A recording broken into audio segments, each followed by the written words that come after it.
Hi, everyone, and welcome to another engaging episode of the Canadian SME Small Business Podcast. I'm your host, Maheen, and today we have an enlightening discussion ahead. We'll be diving into the world of email marketing compliance, exploring its importance for Canadian companies, and discussing the future of email marketing. Our guest for this episode is Geoffrey Blanc, the General Manager at Cyberimpact. And with over 18 years of experience in the digital realm, specializing in e commerce and ERP systems, Geoffrey has developed a robust expertise in managing multidisciplinary and multicultural teams. He has operated and sold software solutions in multiple countries, enriching his leadership skills and global business acumen. Join us as we explore Geoffrey's journey and his insights on email marketing. Hi, Geoffrey. It's great to have you on the Hi, podcast. How are you today? I am good. Thank you very much for the invitation. It's a pleasure. I mean, your extensive background in digital solutions and your role at Cyber Impact are truly impressive. And we're very excited to hear more about your expertise and the innovative solutions Cyber Impact offers. Now, to begin things with, let's kind of understand the journey and inception of Cyber Impact because every business leader has a very unique journey that shapes their approach and vision. Geoffrey, can you share your background and what led you to become the GM at Cyber Impact? Yeah, sure. I have a background in web development. I'm an entrepreneur since I'm very young there. So I started my own company at age 21. And then for 14 plus year, we run that with one of my partners. So that's kind of what led me to Cyber Impact. And as I always say, I don't think I could have taken the role of a general manager at Cyber Impact without that extensive experience there. Mhm. I've worked with a multidisciplinary team. We had project around the globe and all that there. And I think, during the pandemic, we had to sell the company, and then I was kind of looking, what would be my next step. So I worked a little bit around there in project management, which is my forte. It's my background there. And while I was working into ERP implementation, I had the opportunity to join Cyber Impact as general manager. And then I think it was like the best of everything for me to join a company that is already pre-built and where I could bring my vision and everything that I see for this company for the future. Right. No, your journey really highlights the importance of adaptability and global perspective in business leadership. Jeffrey, what were some of the key challenges that you faced while managing teams and selling software solutions in multiple countries? Yeah, I would say, that what I faced is the difference in terms of the culture and the communication there with all the different clients and all the different teams that I worked with. Also, the markets are quite different. Of course, when you go outside of Canada, it's going to be a different market. But even inside Canada, when you switch or you work in different provinces, you see that there's like a big difference, and you need to adapt to that. There's also everything that are related to local regulation and all that. So customer expectation, you have to work with that as well. And of course, it's kind of a small details there, but time difference is also uh, something that is quite challenging as well, especially if you work, in Canada. If you go with BC, where you got a -3 over there in Mhm. terms of time difference there. So it makes a difference just to need to adapt your project or adapt the communication with your team based on that. No, thank you for sharing your extensive experience and the inception of Cyber Impact because you really demonstrated how a clear vision and dedication can really lead to impactful solutions. And listeners, if you're considering starting your own venture, let Jeffrey's journey inspire you to pursue your passion and truly make a difference. Now, Jeffrey, compliance in email marketing is crucial for maintaining trust Yes. and legality. Can you please explain the importance of email marketing compliance, particularly in relation to the CASL Bill C 27 and Quebec's Law 25? Yeah, there's also everything that is related to PIPEDA, and you have different version in British Columbia and in Alberta as well. So this is very important. This is something that not all company are taking care of. They're mostly aware, but they don't usually know everything that needs to be known about those. those laws across Canada. So the first one, the CASL, the Canada Anti-Spam legislation, is mostly everything that regulates how you will be sending emails to any person residing in Canada. The Bill C-27 is still something that is in revision at the government level. It's not yet a law there, but it is going to be like an update of the PIPEDA. So everything related to privacy, um, and yeah, so private anything related to privacy and data protection will be updated by this new bill that is currently under revision. And here in Quebec, we have the Quebec Law 25, which is super important. So that's, I would say, the equivalent of the GDPR, maybe a little bit more stricter there in Quebec.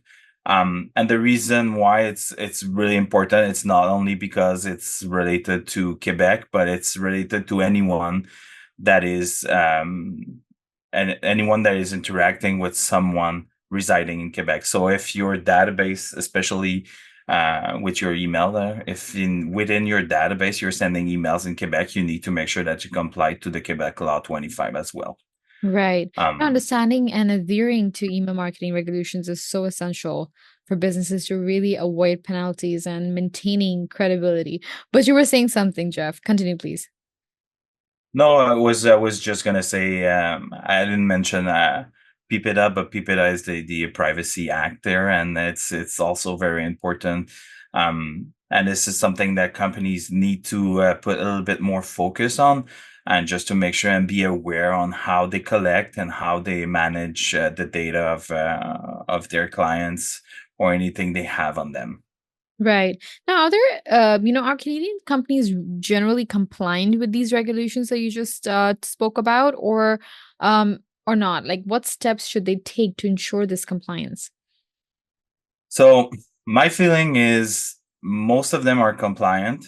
Are they 100% compliant? No, because there's like so many different level of compliancy that they would need to apply. Are they aware? The answer is yes. Like anyone that is in Canada or sending emails are aware of those laws.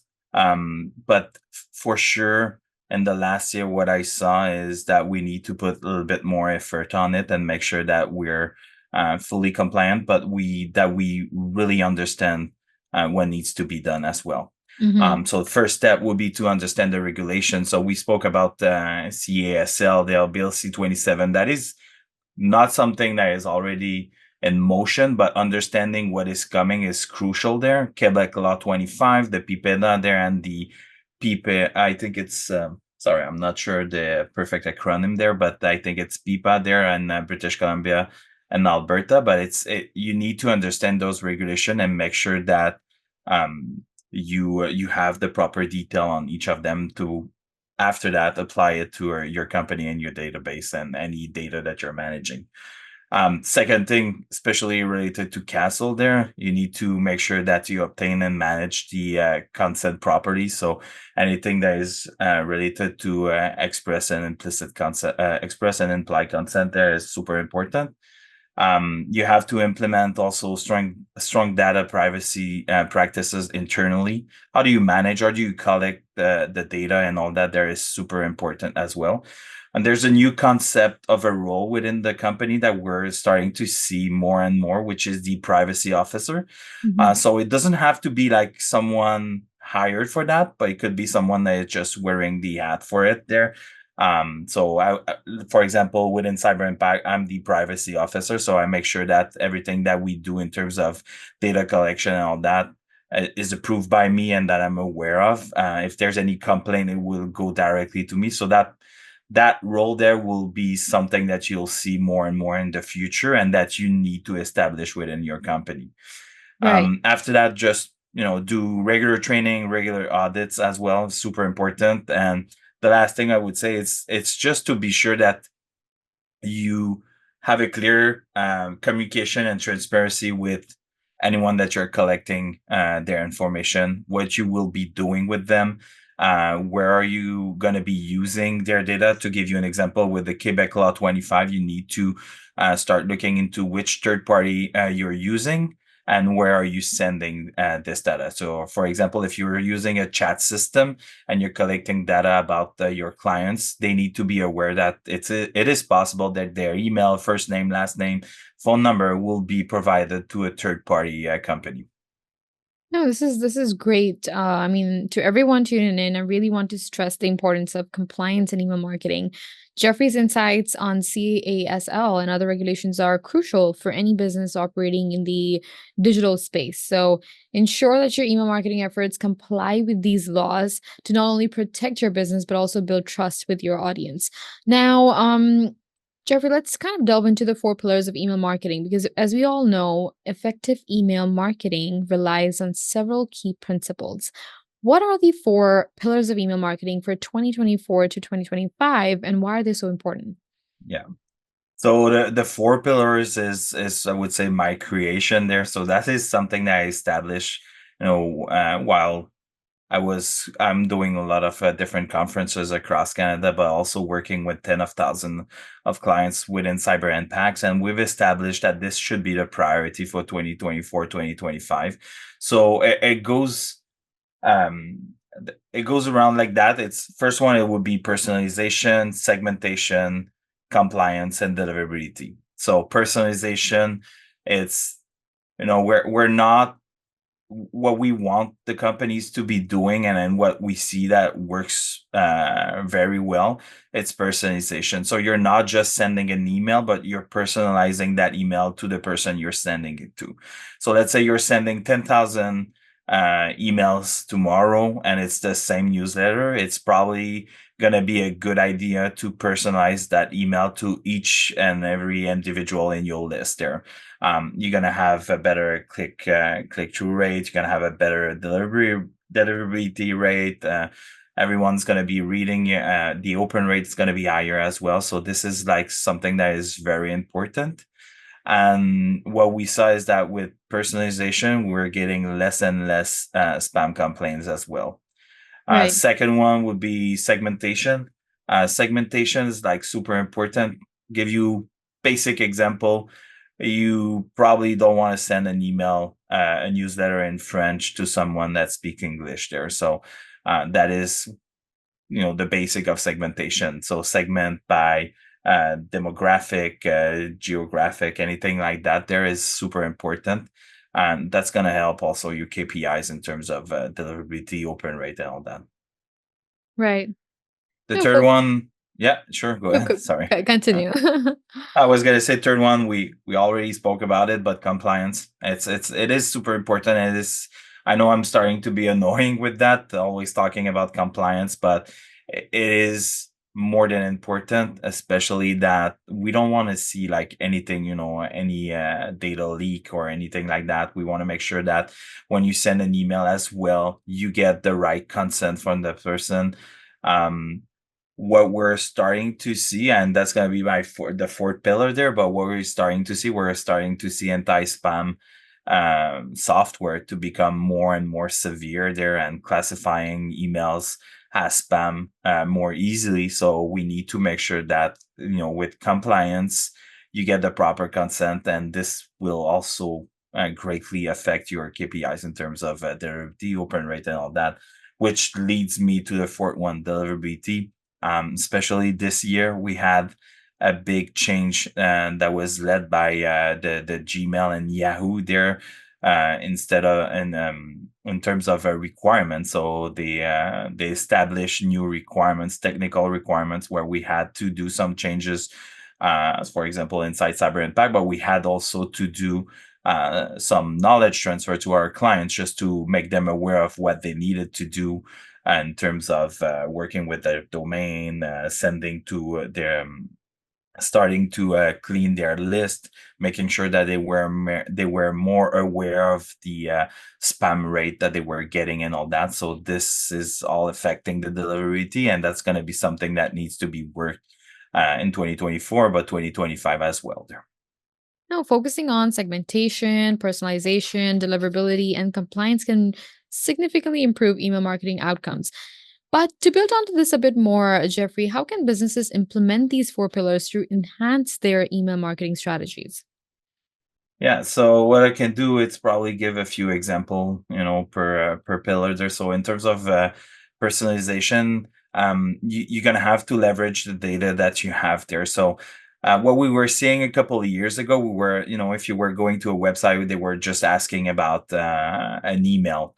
Now we're seeing companies asking for more details, like an email. Instead of just the email, sorry, they're asking for the birthday, Hmm. any other preferences that they have. So this is something that you need to start to look into, because the email is not sufficient enough. First name, last name is not sufficient enough. You need to be able to better personalize your email, to have a better engagement, but also a better open rate and less spam complaint as well. So these are some of the stuff that you need to work with personalization. Also, have some dynamic content there just to make it more attractive to anyone that you're sending email. In terms of segmentation, it's kind of related to personalization as well, but being able, I've worked with clients that they were not doing the difference between French and English. I'm going back on that one, but especially here in Quebec, but especially here in Canada, we work with this bilingualism there that needs to be integrated in pretty much all our communication. So this is super important to be able to do that segmentation as well. You won't be sending an email to a man when it's the content is more related to a woman. So you have to be able to do that difference as well, depending on which business you are. Absolutely. Thank you for discussing the essentials of email marketing. And you highlighted it beautifully that these pillars are truly the key to successful campaigns. And listeners, Jeffrey's breakdown of these pillars provide a clear roadmap for enhancing your email marketing strategy. So please make sure to integrate these principles to see better results in your marketing efforts. Now, Jeffrey, let's try to understand Cyber Impact's competitive edge, because when you understand a company's unique value proposition, it becomes a key to appreciating its impact. How does Cyber Impact compare to other email marketing solutions like Mailchimp? Yeah, so we're still a pretty small company when you compare us to the big companies like Mailchimp, Klaviyo, etc. There, first of all, the cost effectiveness of the platform is like a really thing for us. We don't want to say that we're super cheap, but we have a more affordable cost in terms of platform fees there, which is going to leave you with more money to invest in different marketing aspect of your company. We are also more compliance focused. So, it's not everyone that is talking about Bill C-27. That is currently not a lot, but it's currently uh, showing that there's a big change coming and we need to adapt for that. Like I said, initially, it's not everyone that is applying CASL and all that. Everyone's aware, but we're pushing to make sure that our client are working within the CASL regulation there. So the compliance is something that we strongly have at heart inside Cyber Impact. The user experience and support is quite different as well, since we're smaller. We want to provide, first of all, a bilingual support, but also something that is very accessible. So if you go on our chat, you're gonna have an answer within seconds there to any questions that you have. So we're really focusing on that. We want to make sure that it's available for all our clients and that they don't have to wait for it. Hmm. No, continue. I was gonna say that the last thing that, well, not the last thing, but yeah, kind of the last thing is the feature set. So instead of going out and produce as many feature as we want, we focused on feature that client wants.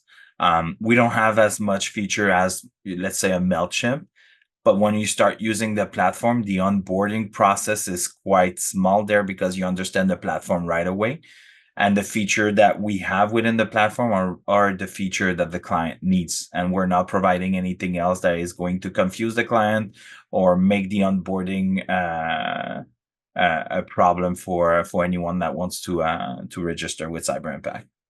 No, the focus on compliance and your user-friendly features truly make it a standout solution for Canadian businesses. Now, let's kind of delve into the future of email marketing, Jeffrey. I mean, staying ahead of trends is so important for maintaining a competitive edge. But what do you see as the future trends in email marketing, and how can businesses prepare for them? Yeah, so one thing for sure, email marketing is there to stay.